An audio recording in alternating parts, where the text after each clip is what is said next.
This is Glenn Hodges. Welcome to Chattanooga Self-Improvement Meetup, a mastermind group where we listen, learn, ask questions, and comment in an effort to help make each other the best version of ourselves, thus helping to make the world a better place in which to live. I'm extremely honored to introduce our very special guest today, Dr. Ming Wang, MD and PhD. Dr. Wang is co-founder of the nonprofit Common Ground Network, dedicated his life to his lifelong mission to help people find common ground. As a teenager, Ming fought valiantly to escape China's Cultural Revolution, during which millions of innocent youth were deported to remote areas to face a life sentence of hard labor and poverty. He came to America with only $50 in his pocket and earned 2 doctorate degrees, one in laser physics and one in medicine, and graduated with the highest honors from Harvard Medical School and MIT, magna cum laude. The Wang Foundation for Sight Restoration has helped patients from over 40 states in the U.S. and 45 countries with all sight restoration surgeries performed free of charge. Dr. Wang was named the Kiwanis Nashvilleian of the Year for his lifelong dedication to help blind orphan children from around the world. I'd like to also mention that Dr. Wang came here with an American dream in his heart. He's also an accomplished ballroom dancer and musician. So let's give a warm virtual welcome to my new friend, Dr. Ming Wang. Okay. Good morning. It's a pleasure to be with you all today. I would like to thank Bob for the wonderful introduction and for Glenn for his wonderful hospitality. Today, I want to share a little bit about my story.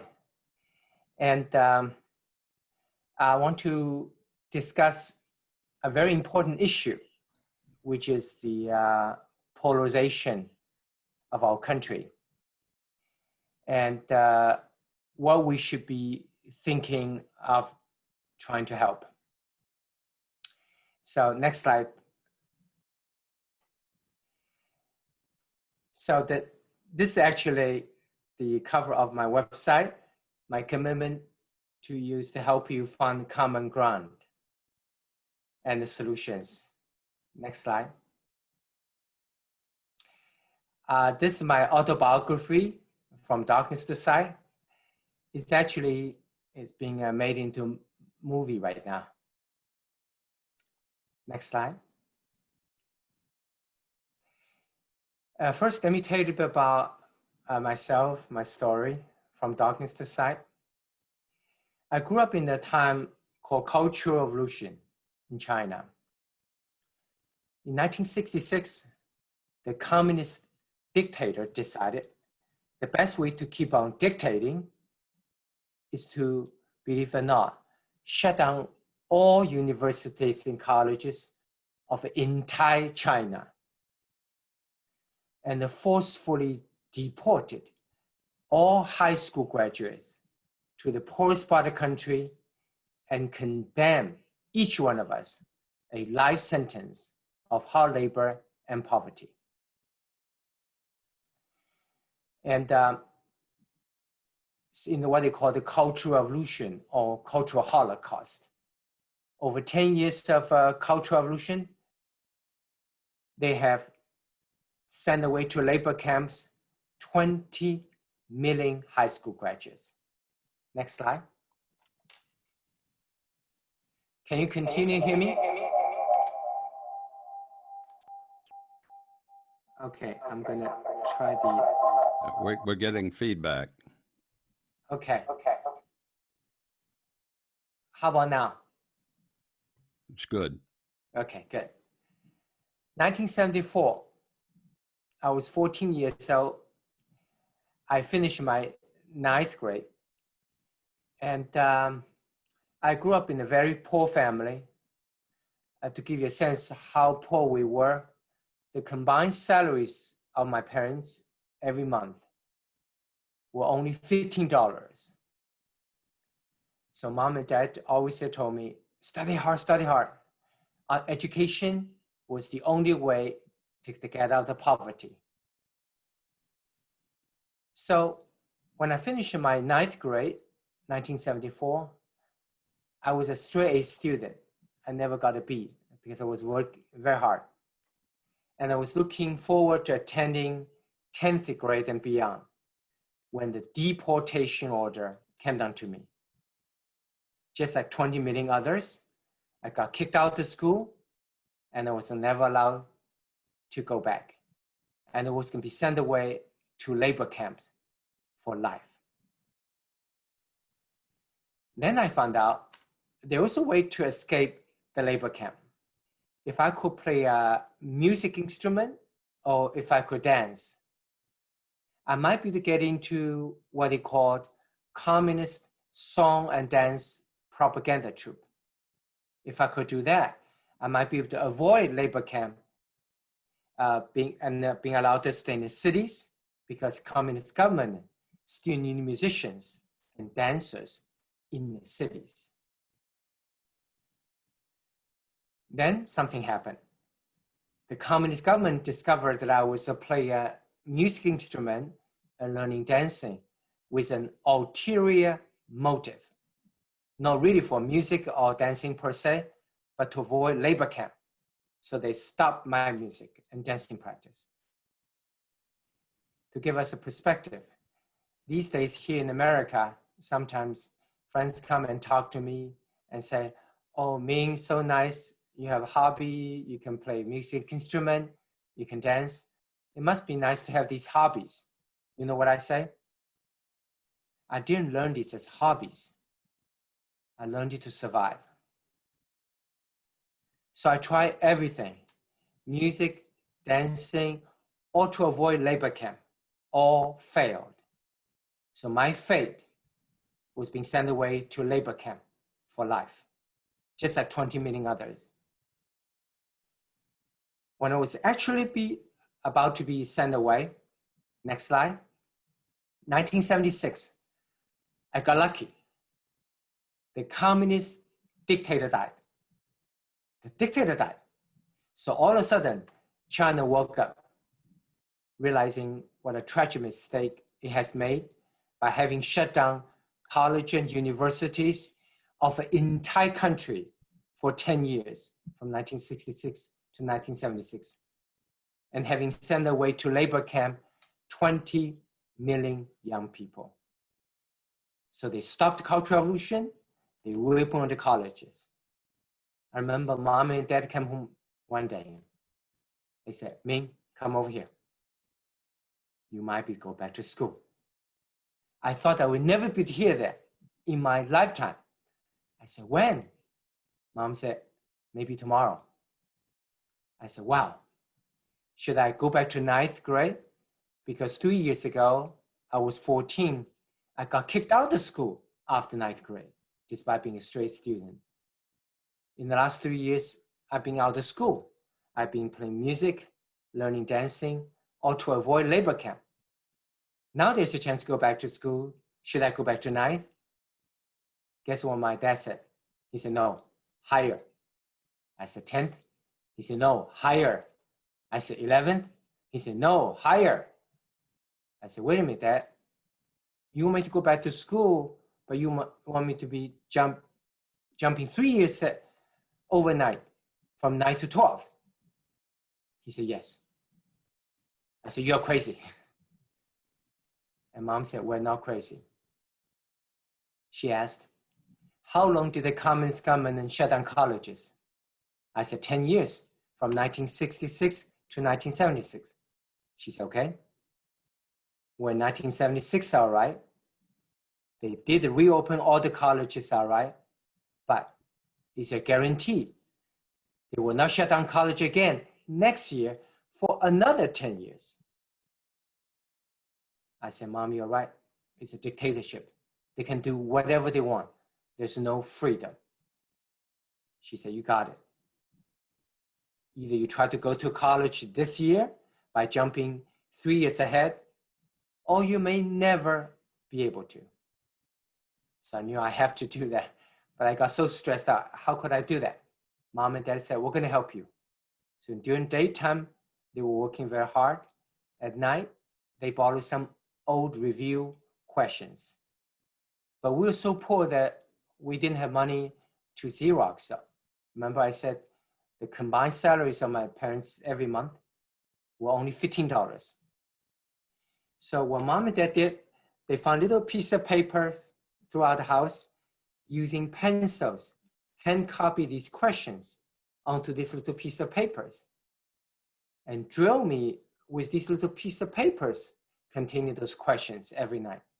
They made me study 19, 20, 21 hours a day. I almost killed myself studying. But I was driven by this glimpse of hope. So I was doing everything possible. In my biography, I talk about when I eventually made to the examination building, I almost collapsed from exhaustion. I did barely get into college, all right, but I did not want to have anything to do with the communist dictators. I've suffered enough. Next slide. So 1982, with $50 borrowed from a visiting American professor with a student visa, I was dropped at a national airport, Washington, D.C. With that $50, with a Chinese English dictionary, knowing no one in this country, could hardly speak English, but with a big American dream. Next slide. I had the good fortune of attending some of the wonderful schools in this country.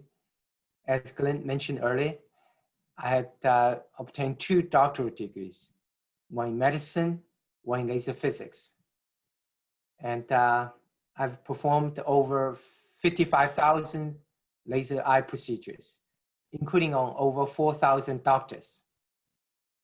Next slide. These are my textbooks in the cataract and LASIK surgery fields. Next slide. You know, 1985, my life changed. I was invited to the White House and met with President Ronald Reagan. You see on the photo on the left, the young man with lots of hair. Then that was me. And President Reagan said, in front of a group of international students, he said, life is about finding common ground. We have a shared humanity on the spaceship Earth. Next slide. And then I was invited to the next door room and met with President Reagan one-on-one.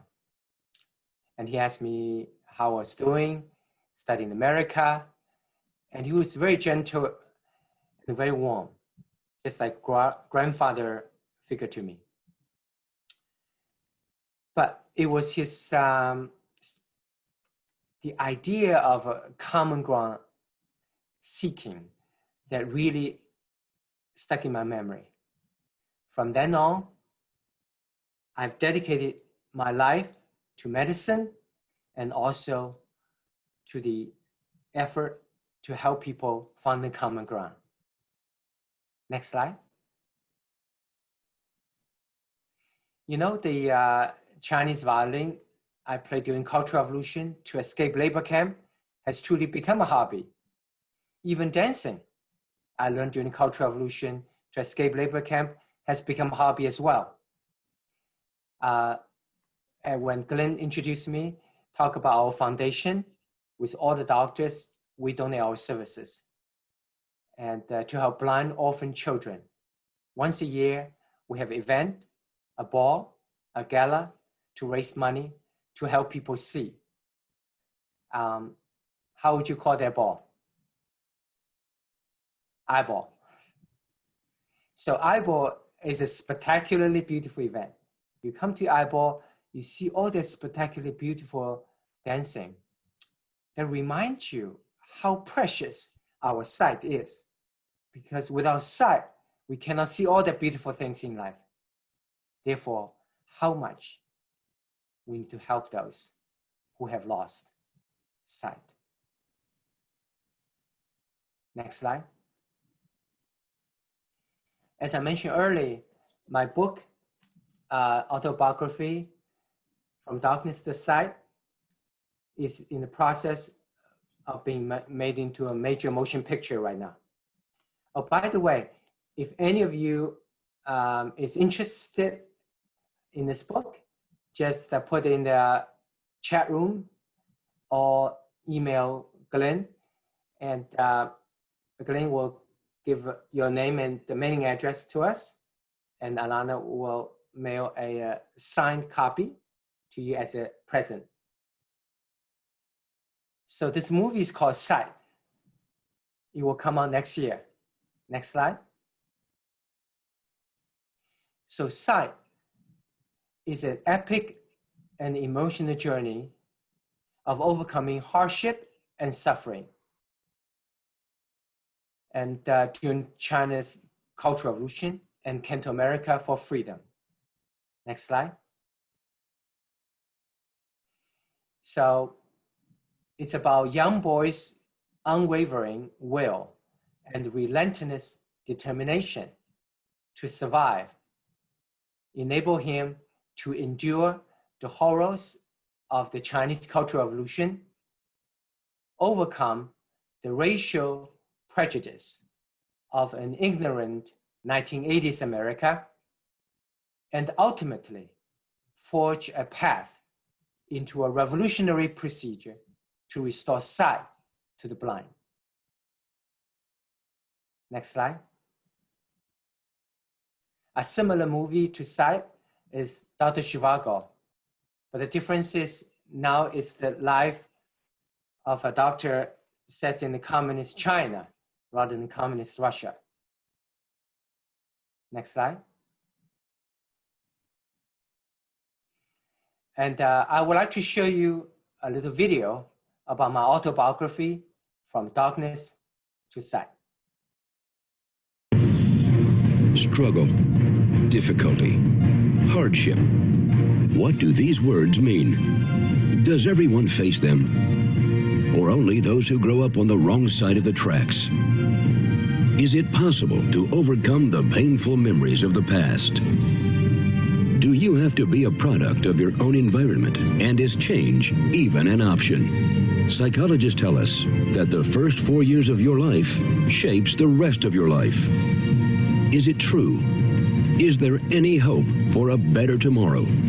Or can we break free from the prison of yesterday, or step into a brighter and more promising future? Is this merely wishing, hoping for things that may never become a reality? And if it is possible to shatter the haunting voices of the past, then where do you start? Who do you ask? What is the first step? Where do you look for answers? These are all questions that Ming Wang had to ask himself. In fact, many do not realize that as a teenager, Ming had to fight valiantly to actually escape what some call one of history's darkest eras, China's Cultural Revolution. During this time, millions of innocent youth were deported to remote areas to face a life sentence of poverty and hard labor. Now the questions have changed. People are asking by the groves, how did you overcome such a dark past? Where did you draw your courage from? What challenges did you face along the way? Through his own tenacity and his parents' tireless efforts to provide a chance of freedom for their son, Ming eventually made his way to America with $50 in his pocket and an American dream in his heart, where against all odds, he would earn a PhD in laser physics and graduate magna cum laude with the highest honors from Harvard Medical School and MIT. From Darkness to Sight is a story of one man's inspirational journey of turning fear, poverty, persecution, and prejudice into healing and love for others. It demonstrates how focus, determination, humility, and profound faith can inspire a life that, in turn, impacts that of countless others. To order your copy of Dr. Wang's riveting autobiography, From Darkness to Sight, please visit www.fromdarknesstosight.com. So,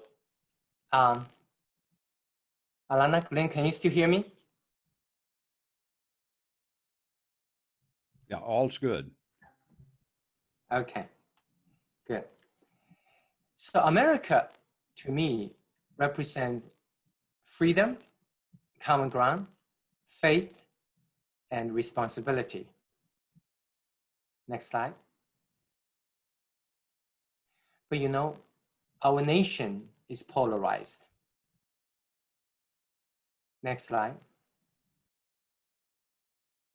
So ever since I heard about this ideation of a common ground from President Ronald Reagan in 1985 in the White House, I've been inspired to dedicate my life to help people find a common ground. Sometimes friends say, why you are so motivated to help people find the common ground? Next slide. My answer is because I've suffered through an extreme form of polarization, which is dictatorship. So that's why I'm motivated to help us overcome the polarization and find a common ground. Next slide. So over the years, I've developed a vision to figure out how can we find common ground. The key question is how. Next slide. You know, sometimes people say common ground is just simply an overlap, a compromise. No, common ground is a lot more.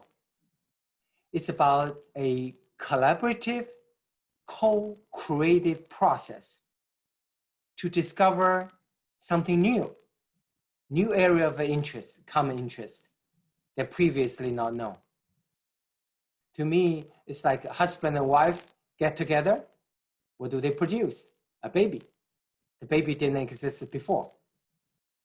So it's the creation or discovery of a new area of interest through a genuine, sincere process of getting together and find the common ground that is what truly inspired me.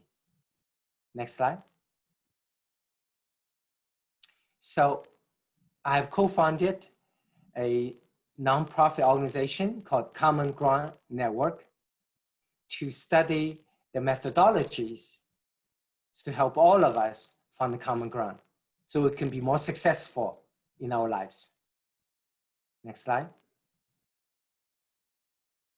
So our methodology can be summarized very briefly into these 5 letters, steps. S, start thinking about common ground. Ask yourself the question, why I'm motivated to find the common ground, why I care. T, trade places. Try to speak in the language of the listener. Try to see the issue from the perspective of your opponent. E, empathy, such as the SALT principle advocated by the co-founder of our organization, Dr. Rice Brooks. Stands for start a conversation, ask a question, listen, and then talk. Partnership, the power of 2. Dr. Wang, if I could introduce, if you could go over SALT again, it kind of broke up then. If you could cover that once more. Okay. The SALT, S, start a conversation.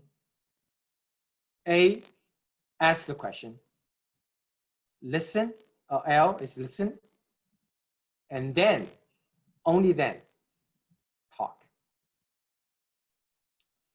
Partnership. Work with someone together, the power of two. And finally, seek common ground, call for action. Identify the need, take a lead, face the facts, don't lose your heart. Even if we can find only a small amount of common ground, it could have a significant transforming effect. Then you say, Dr. Wang, what if we cannot find a common? Well, even if we cannot, through this genuine, sincere process, the steps of common ground finding, we will for sure gain three benefits. One, we will understand each other better. Two, we'll build better relationships. And number three, we will be all closer to the truth. You may wonder who inspired us to formulate this step system, the common ground seeking steps. Guess who? Jesus Christ himself. Because Christ, his life was the ultimate exemplary proof of the power of the steps. He was the one who came to humankind, the earth, to try to find common ground with us. He was the one who truly exemplified trade places. I mean, what can you think of more trading places with human places by actually, become one of us? Empathy. He was the one who would talk to the people in the lowest class in the society. Partnership. He was the one emphasizing the power of a two, not just one disciple, 12 of them. And finally, he was the one advocating call for action, see the need, take a lead, face the facts, don't lose heart. So Christ was our true inspiration behind our methodology of common ground seeking steps. Next slide. So let me show you a few examples of our common ground seeking effort. This is a Tennessee immigrant and minority business group, which I co-founded 7 years ago. Next slide. This is Living Sand Ministry, in which we apply the scripture Monday through Friday at workplaces to find the common ground with people who may not share the same faith or beliefs, but still we need to love and respect and work together. Next slide. And a member of one of the most culturally diverse church in Middle Tennessee here, Bethel. We have like 70 nations represented. Next slide. And I'm part of the American Bible Project and study the first American Bible, the Aiken Bible, to show that our founding fathers of this great country was thinking about Christian principles. Next slide. And, freedom, we enjoy so much in America, but what's the foundation of that freedom? How can we protect the freedom? I'm part of the 917 Society to bring US Constitution into the hands of every 8th grader, because they are our future. They have to be reminded what's the foundation of freedom in America, the Constitution.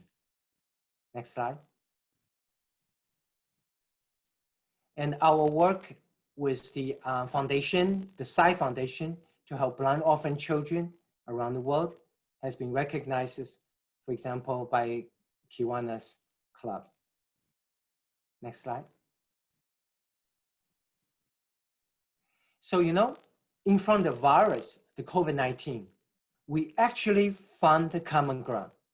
That is, doesn't matter where you're from, what's your race, ethnicity, skin color, cultural background.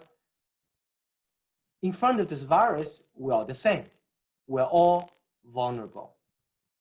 So we really have no other choice but to try to find a way to work together. Next slide. I spend my every day helping people with eyes. Next slide. We can actually help patients who have damage to their eyes with cell phone abuse and computer abuse. Next slide. And we can have the technology now to get rid of your floaters. Next slide. So this is a diagram that's showing all the eye procedures we perform today. So we have 3D LASIK, 3D SMILE. Let me see, what's SMILE? Is that the dental procedure? No, it's an eye procedure. It stands for small incision LASIK. We are the only center in the state that offers SMILE. Then the next procedure is implantable contact lens. In the COVID-19 time, it's no longer as safe to put in and take out your contact lenses every day. You can bring viruses into your eyes. So at One Vision, we have an even better solution. We have an implantable contact lens. We put the contact lens into your eyes, so you never need to remove it. Or incidentally, tonight, Tuesday, September 1st, 7 p.m. National time. I guess in your time, Chattanooga will be 8 p.m. We have a Zoom that specifically talk about all these 5 procedures. And I will be answering your question if any of these could be for you and how you can find out that you can qualify. So if you're interested in registering, there's a Zoom tonight at 8 p.m. Eastern time. Just visit onevisioninstitute.com or let Glenn know, and he will let Alana know. Alana will get back to you to help you sign on the Zoom tonight. Now, some of us are over age 40, and we develop what we call short arm syndrome. Your arm's getting shorter. You cannot see things up close. For the longest time, we had no treatment. So that's what we call short arm syndrome. But now we do. We have a procedure called 3D Forever Young lenses to get rid of your distance glasses and your reading glasses. And number 5 is cataract surgery. Now the best technology is using laser. But even though laser is best technology, only 5% of cataract surgeries in America today are performed with a laser. The rest is still blade. 5% by laser. But at One Vision, we are a national leader. We use laser for nearly 100% of our cataract surgery patients. So Alana, if you can jump through all 3 videos and get to the next slide. Everybody. Next slide. Yes. Okay. Now, science is so fast developing. Sometimes it brings conflict with our moral, ethical, faith principles. For example, in the eye, we have glaucoma, diabetes, aging eye conditions. In order to treat these aging eye conditions, you have to use young tissue, fetal tissue. So what should we do? Do science and faith have common ground? Next slide. So if we say, let's use fetal tissue, how can you justify hurting a baby for the benefit of the adult? If you say, oh, okay, don't use fetal tissue, does it mean just watching, stop researching watching grandma losing sight, became blind, suffering from glaucoma, diabetes, aging eye conditions, for which ultimately the best treatment has to come from use of young tissue, fetal tissue. Next slide.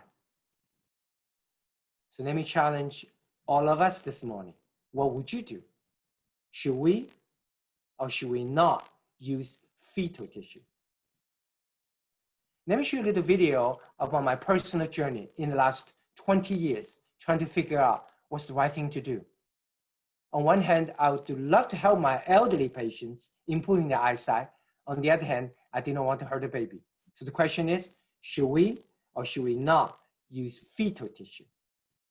Let me show you the video now. Hello, I'm Dr. Ming Wang, and I'm here to tell a story.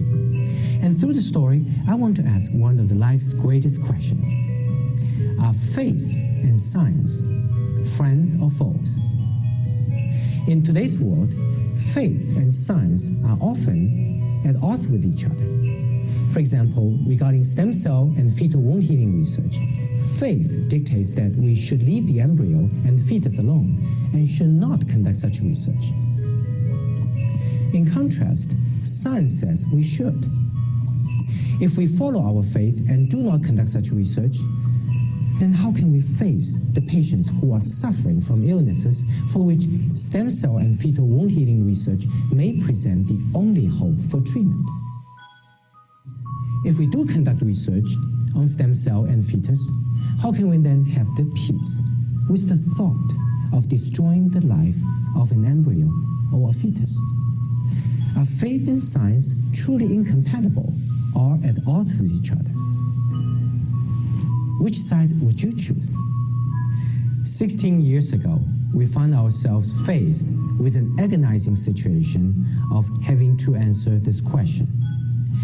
We were conducting corneal wound healing research and found that in contrast to an adult eye, which scars after injury, resulting in the loss of sight, a fetus can actually heal without scar. As an eye doctor, I really want to help my patients restore their sight. But I was also struggling with my moral conscience and faith. How can I take life away from an unborn child? We agonized over this dilemma, to the point that we were at our wits' end, and I nearly gave up on the whole fetal wound healing research project. There just seems to be no solution at all. I asked God. James 1:4 says, "Let perseverance finish its work so that you may be mature and complete." I needed to know that it was going to be a long and arduous journey, that the right solution is often the most difficult one. We began looking at this problem from different angles and perspectives, and stumbled upon the amniotic sac, a casing which holds the baby before the baby is born and is disposed of after the child is born. Is it possible the amniotic membrane may in fact contain the ingredient of scarless fetal wound healing process? Excited at this possibility, we began a series of experiments. Finally, after 16 years, we succeeded. Today, eye doctors throughout the world use the amniotic membrane contact lens to cover injured eyes, to reduce scar, and to restore sight. Amniotic membrane contact lens is a powerful example which shows that, in fact, faith and science can indeed work together. Through the study and use of amniotic membrane, we gained a better understanding of the scarless fetal wound healing process, which benefited adult eyes and helped restore sight. All these without touching any part of the unborn child. My name's Ming Wang, and I do believe that not only faith and science are compatible and can work together, but also it is through uniting them rather than splitting can we actually find a new, unexpected, and more powerful solutions to the problems in our lives.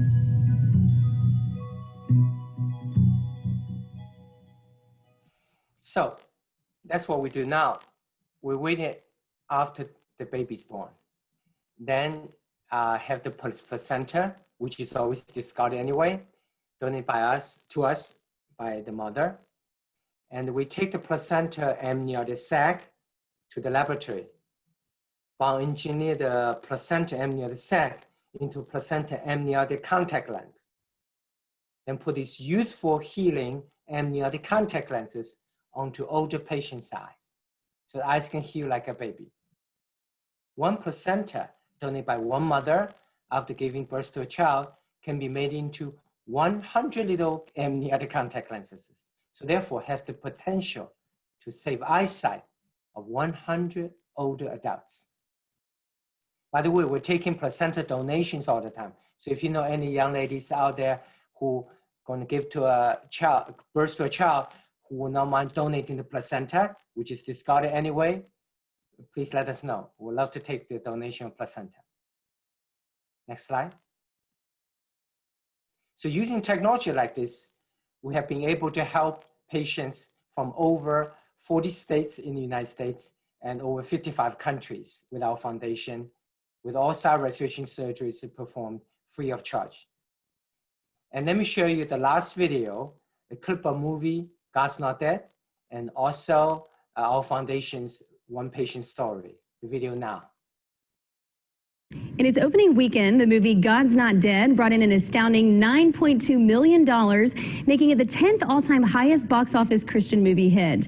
And now, in its second straight week, it continues to smash expectations and has brought in an additional $9 million. And you may not know it, but this small-budget film that's getting big national attention has a local connection. Take a look. This semester, I propose that we refuse to waste our limited time together debating the existence of the big man in the sky. Fill in the papers I've just given you with 3 little words. God is dead. I can't do what you want. I'm a Christian.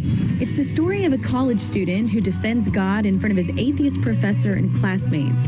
One of his peers he influences is a character inspired by the life of a local doctor. The character Martin in the movie basically paralleled the life of my own. Pastor Rice actually texted me with a photo of Martin, and he said, "Okay, Ming, here's the guy who's going to play you." And I replied, I said, "Oh, at least he's better looking." What happens in Martin's heart is something Dr. Wang remembers well. So I grew up in China as atheist and during what they call Cultural Revolution. From 1966 to 1976, the communist government decided the best way to govern is to destroy the future of all of these young people. His fate was a lifetime of hard labor and poverty, but a chance meeting with an American professor changed everything. In 1982, with $50 borrowed from him, with enough money borrowed from relatives, that enough for one-way airfare, that I was dropped out National Airport, Washington, D.C. with that $50, with a Chinese English dictionary, but with a big American dream in my heart. Ming worked hard and eventually was accepted into Harvard. There, a Christian professor took an opportunity to influence him. He took me out for lunch, and he said, "Ming, what's across the street?" I said, "That's a car." He said, "What's the difference between car and human brain?" I said, "Human brain is a lot more complicated." He said, "Okay. Can you imagine a part of random piece of metal assemble itself into a car?" I said, "No way." He said, "How about human brain?" So right and then, he opened a window in my life. Think of Jesus as my friend. You think Jesus is God. I saw the truth and began to open myself to faith. And the same thing happened to Martin that opened himself. And there's some overlap of Joshua's character with me in the book as well. In the sense, the evidence that I talk about in the book, supporting the existence of God, these evidence, the words were put into the mouth of Joshua, and he was the one who actually voiced and presented this evidence. Dr. Wang says he finally figured out that science and faith work hand in hand. Science is about what things are, and faith is about why things are. Now, Dr. Wang's faith in Jesus Christ inspires everything he does. Just last year, he performed a miraculous surgery on a 15-year-old orphan from Moldova, Maria.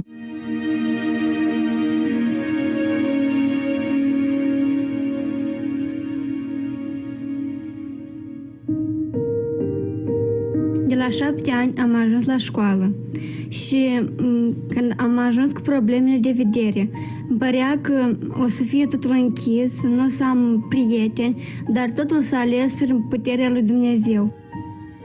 The summer of 2012, my husband and I were fortunate to be able to take our family, ourselves and our children, to Moldova. And our goal was to work at a summer camp for children that the majority of them are orphans.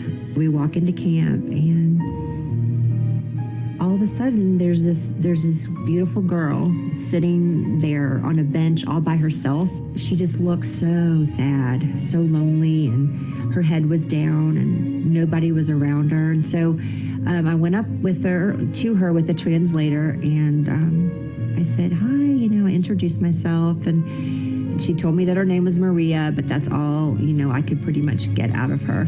She wouldn't look up at me, and I said, Maria, let me see your beautiful face. Let me see you. I want to see you. And she looked up at me. And it was then that I realized that she had something just terribly wrong with her eyesight. I could tell. A year after eyeball 2012, that when we first heard about Maria came to the United States and walked into our One Vision 3D cataract and LASIK center. We sat down and I plotted out the whole sight restoration surgical plan, and involved 10 different steps. Each of the steps can have two possible outcomes, success or failure. And we can only get to the next step if the previous step is perfect or successful. I know that that's a very small possibility for humans, but God is powerful.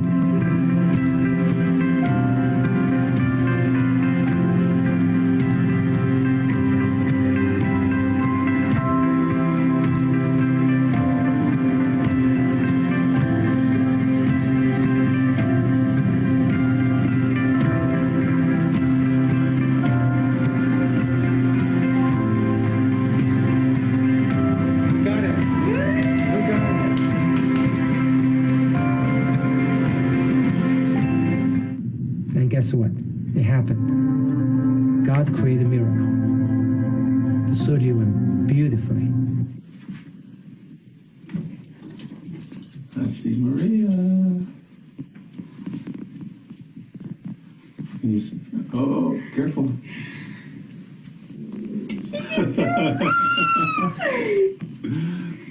You see Casey? Look at Casey. Can you see me?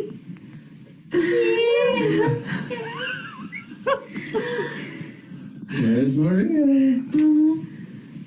Look at her.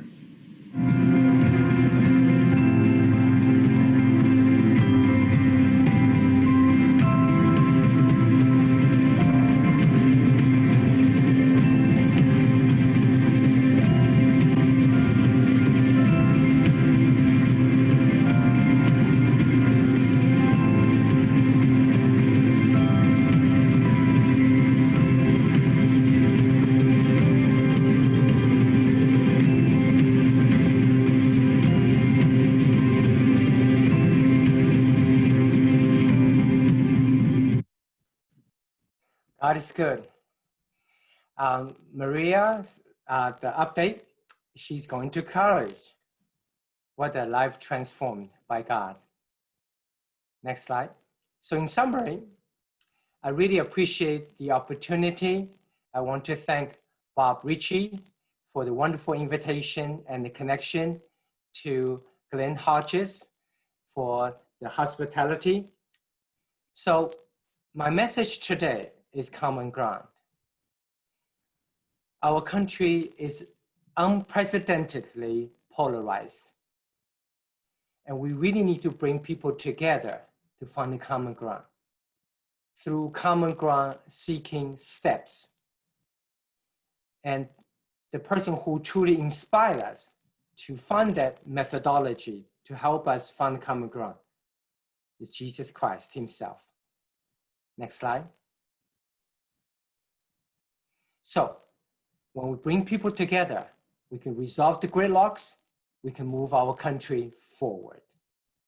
So if any of you are interested in the Common Ground Network, our nonprofit organization work in teaching of the steps, let us know. I'll be delighted to come to your organization to talk about it, or your church. Next slide. In addition to churches, almost every other Sunday, I'm at some church, talk about what I believe faith and science have common ground. So if you're interested, put in the chat room your name and your pastor's name. I'll be happy to mail a book as a gift to your pastor and let Glenn know also. And also, I give a talk at the commencements at the universities and high school graduations using my Cultural Revolution story to encourage, inspire young people in America. Because we have freedom in America, but it's no guarantee it will still be there tomorrow unless our future generations Americans become more motivated, work harder, and stand up and defend their freedom. So if you think your school principal or university president is interested in the commencement speech, maybe next year, let us know, let Glenn know. I'll be happy to mail a book to your principal or university president as well. Next slide. And for the book, as I mentioned earlier, just let Glenn know, put in chat room, I'll mail a book to you. And as I said, it's been made to the major motion picture right now. So finally, I want to extend an invitation to all of you tonight, Tuesday, September 1st, 8 p.m. Eastern Time, in which I'm going to talk about each of these 5 eye procedures. If you're interested or your family member, friends, to find out how you can find out if you're a candidate, how can you prevent the cell phone and computer caused eye deterioration? How can you treat your floaters? How can you avoid having to put in and take out contact lenses, which is risky now in the COVID-19 time, because we have technology to put the contact lens inside your eyes, and how you can get rid of your reading glasses. We'll be happy to see you again tonight and share with you in detail all of these 5 procedures. So to register for the webinar, just type in wenvisioninstitute.com. Thank you, Glenn. Appreciate everyone. Any questions? Thank you so much, Dr. Wang. What a heartwarming story there, your life story. And then I think the story about the young girl whose sight you restored probably touched everybody's heart. I can't imagine first seeing yourself, the first time to see your parents or your friends, and to look at the blue sky and the green leaves or the colored leaves in the fall. All these things that we take for granted. And what a message on common ground. You know, we have this tendency, I think, to immediately start telling someone what we don't like about something that they're representing or saying. Whereas if we would take the opportunity to find common ground first, then you might be able to more easily to discuss a difference of opinion. I often say that, you know, when we start to discuss something that maybe is political or whatever, the next thing we know, our voices are raised, and then unfortunately hatred begins to surface. And once that happens, the ears are closed. So find the common ground.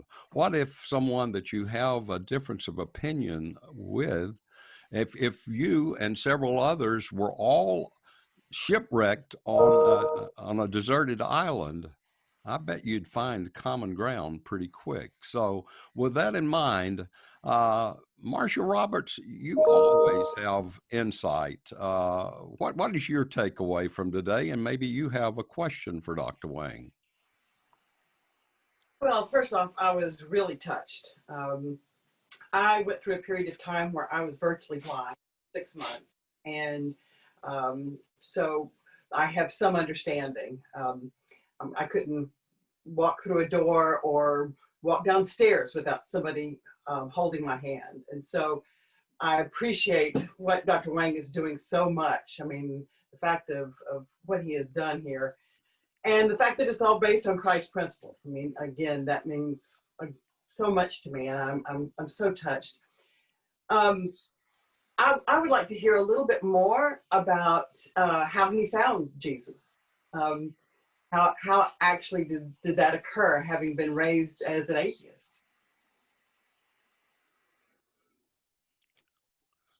Dr. Wang, I think he was looking back at the his discussion. I believe it was a Harvard professor. Is that correct, Dr. Wang? Are you still with us? Well, maybe. Yeah. Dr. Wang, could you unmute? Let me unmute. Can you hear me now? Yeah, now you are. Would you? Okay. Did you hear Marsha's question? Yes. Yes. Thank you for your question, Marsha. Yes. Just like the movie character God's Not Dead, the Chinese student, that was me. I escaped Cultural Revolution in China, came to this country. Finally, I have the opportunity to study science.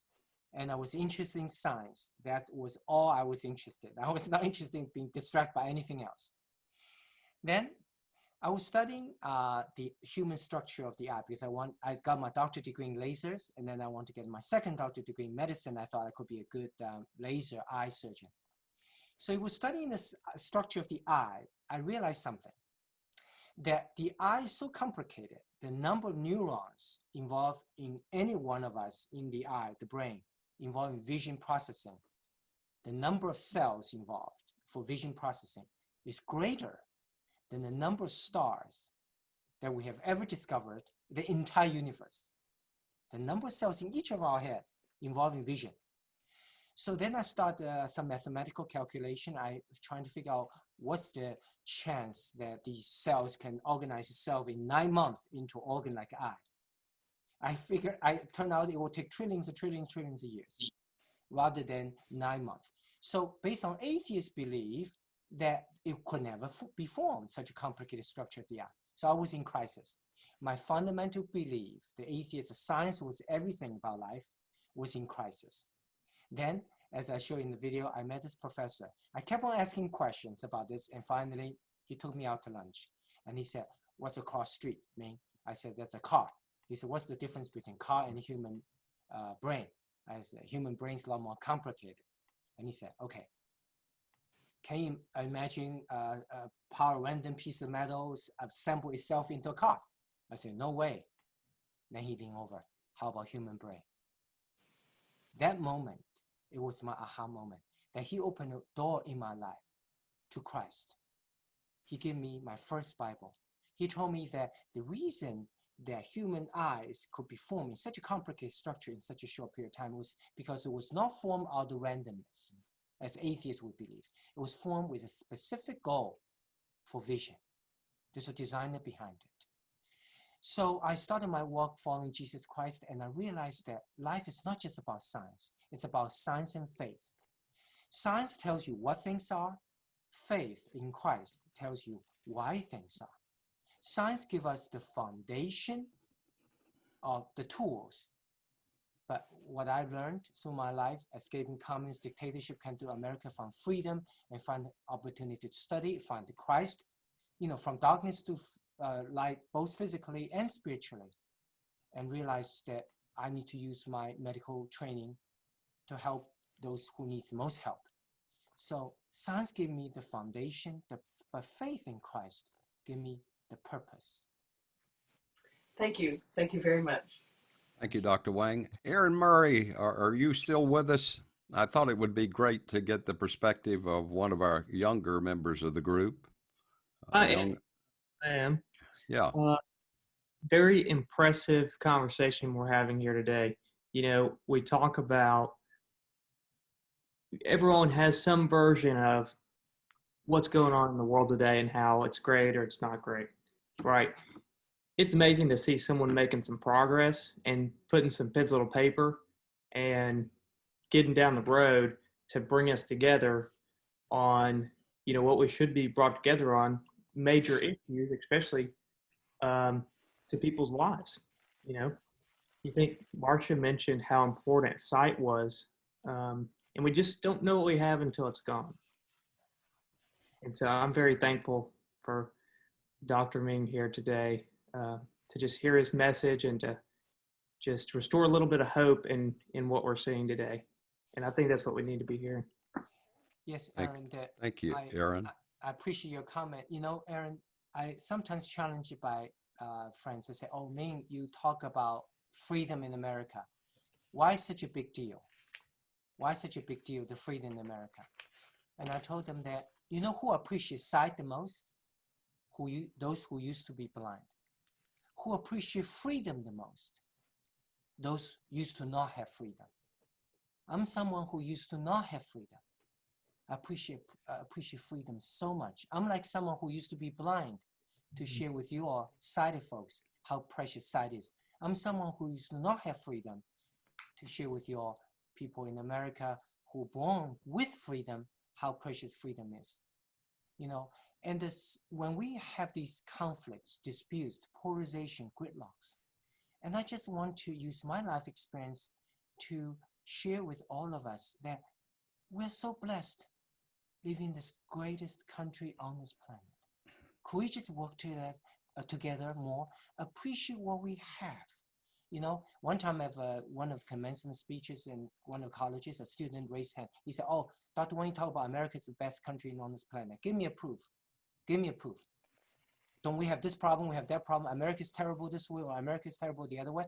I said, "I'll give you proof. Proving America is the greatest country on this planet." I said, "Have you heard about the immigration problem we have? That everybody from around the world, including myself, some people put their lives on the line just to have an opportunity to live in this country. We don't have an immigration problem that starts with E, that everyone wants to live here. Why? Why everybody wants to come to live in America? Some people will put lives on the line, fight to have a chance to come to America, because America offers something what we have. But there's no guarantee the freedom will still be there tomorrow, unless we are truly motivated, especially young generations like Aaron, you, and work harder. We together stand up, protect that freedom.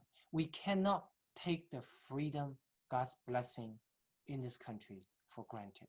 We have to find the common ground to work together to advance our nation forward rather than letting us stay in the gridlock. Thank you, Dr. Wang. Nuga, it would be interesting to get your take on this, in that you came to America as a teacher, university professor. Would you like to ask Dr. Wang a question or maybe make a comment? Nuga, are you there still? Okay, well, if you pop on, just let me know. Anyone else would like to jump in here? I don't wait on me to call you. If you've got a burning desire to ask a question or to Christina, I see you unmuting.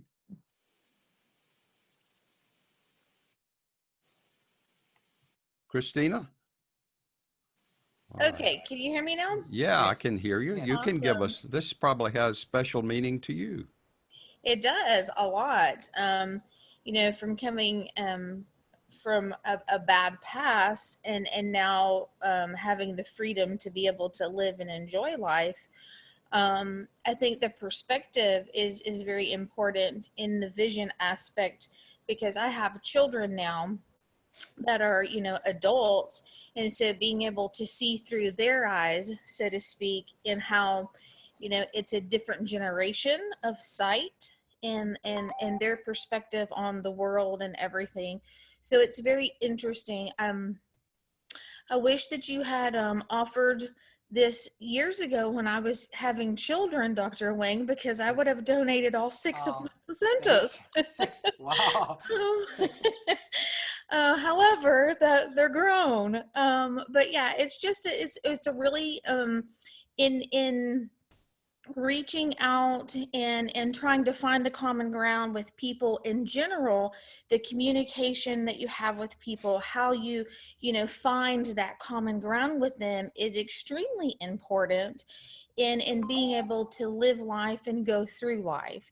And so that's a huge awesome thing, blessing that you made that comment, that's kind of a foundation in going through life, is finding the common ground with people. Because like you said, reaching going back to Jesus, he came to find the common ground here on earth for us. Yes. And so if we can be relatable to people, and again, I have almost 2 years sober from drugs and alcohol. So that's a passion for me in finding that common ground, because now I'm relatable to the people that if you haven't necessarily experienced some of those things, it's hard to find that common ground and come from a place of understanding and relating to them. So that's just thank you for everything that you said. It has a lot of validity in my life. So thank you so much. Thank you, Christina. Sometimes friends ask me why you care so much, meaning that in terms of these foundations and blind orphan children. And my answer is very simple. I used to suffer myself. Mm-hmm. So when I see a patient who is suffering, I feel their pain. I used to not understanding. I asked God, why I have to go through all this suffering in cultural revolution in China. But now I see his purpose. Yeah, he wants me to be connected. He wants me to be able to find a common ground with folks there who are suffering. And your experience having the history of the drugs and everything, that really they make you be able to relate to and find the common ground with people. And it's interesting about common ground is that each of us have limited life experience, and our viewpoint, each of us, is limited by our life experience. So we will meet someone who has different life experience and different viewpoints. We're going to learn something new. And guess from who we're going to learn the most? From people who have opposite opinions. Yes, that's great. Maurice Lewis, you should be able to give us a different perspective on this. Are you still there? Yes, I'm here. Yeah. Do you have a question, or would you like to make a comment? Being able to reach people who don't read a lot, don't have a large social circle, who don't go to church. How difficult is it for you and for your team to get the message out about what you have been able to accomplish and what services are available? Great question, Maurice.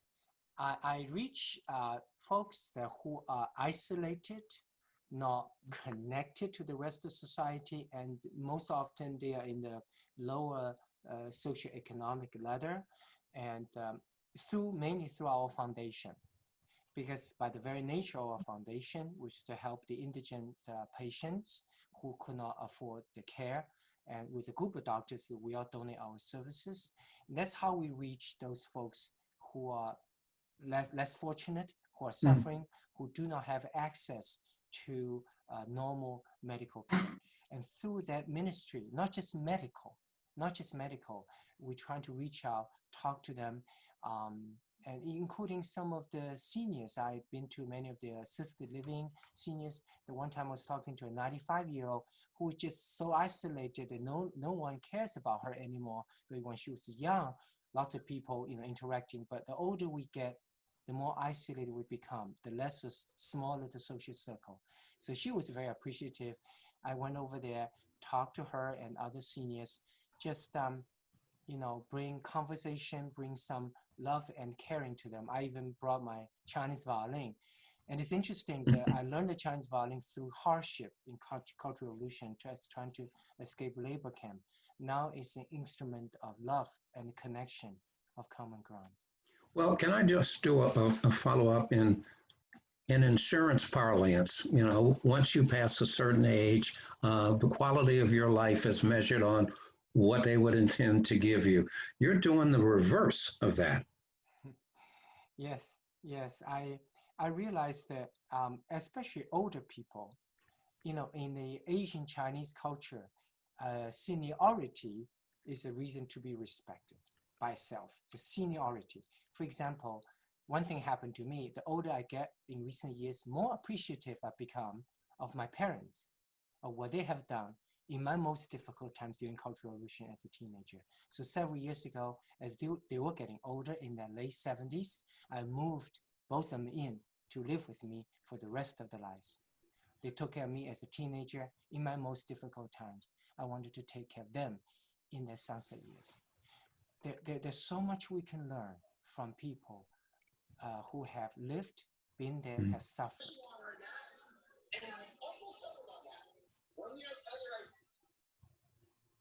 Thank you. Thank you, Morris. Boy, this just keeps getting gooder and gooder. And, the clock is racing. We've got 2 minutes. I want everyone to have an opportunity that has a real desire to make a comment or ask Dr. Wang a question. So just unmute yourself and jump in real quick. Aaron Perez, you always generally have comment or question. Well, I have one. No, go ahead, Maurice. No, I was just going to ask him, who is your protege, Dr. Wang? Protege? Yeah. You mean the young person I'm mentoring? Yes. Oh, yes. I have several dozen. I'm constantly mentoring young people from, starting from elementary school, middle school, high school, because lots of these young people, what's most inspiring to them, sometimes they don't listen to their own parents, but they will listen to a friend. So I brought them to the clinic, put them to work, helping the foundation patients, the indigent on wheelchairs, because for them, it's so important to instill this work ethic and to realize life is not easy. Don't take for granted. Thank you so much. Aram? Yeah, I've very inspiring. And as someone who has had LASIK, I'm very appreciative of that, although I still have to wear my reading glasses. So you have the short arm syndrome, Aaron. Yes, so I'm interested in that procedure to get rid of these. Why don't you give us the instructions for joining your webinar tonight again, Dr. Wang? Yes, it's wangvisioninstitute.com. What I'll do is I'll go ahead and put it in the chat box, and then if anyone wants to come, I can actually save their seat for that. So wonderful. Send me a message, and I can get you down for it. Yeah. And also, I wanted to add to Dr. Wang is one of the greatest leaders and bosses I've ever had. Not only does he mentor people medically, but he also mentors his staff like myself. So he makes it a point to continue to mentoring people, even people who are older. And his assistant has been with him for over 15, 16 years, and he even mentors her, and she's a little older as well. So that's something that's really unique about Dr. Wang is he's always giving. And I think that that's something that really makes him stand out and why he's perfect for the Common Ground Network as well. And, what a wonderful mission. There's nothing better than leaving a legacy by mentoring others. Folks, our time is up. This has absolutely been an amazing journey, I think, for all of us today. And I sincerely hope for those of you that are new to the group, that you're learning about the power of a mastermind. I hope that if you found something you like here, that you'll make this a part of your community and become part of our family. We'd love to have your guests. I'll close it out now by saying I love and care about each and every one of you. And for those of you in different walks of life, those of you of different faiths, look at the Bible as a history book. My mentor, John Maxwell, was asked by the CEO of a Fortune 50 company that he spoke for several years in a row. He says, John, where do you get all that stuff that you teach? He says, trust me, you don't want to know. This went on for 3 years. Finally, he said, John, at dinner one night after he'd spoken, you've got to tell me, where do you get all this material? I know you're smart, but you can't come up with all this by yourself. He said, well, if you really want to know, I'll tell you. I get it from the Bible. And every leadership principle that you'll ever learn, some way or somehow, you will find that you can find it in the Bible. So again, I love you. I care for you. Join us. And remember, your day will be just as good as you visualize it.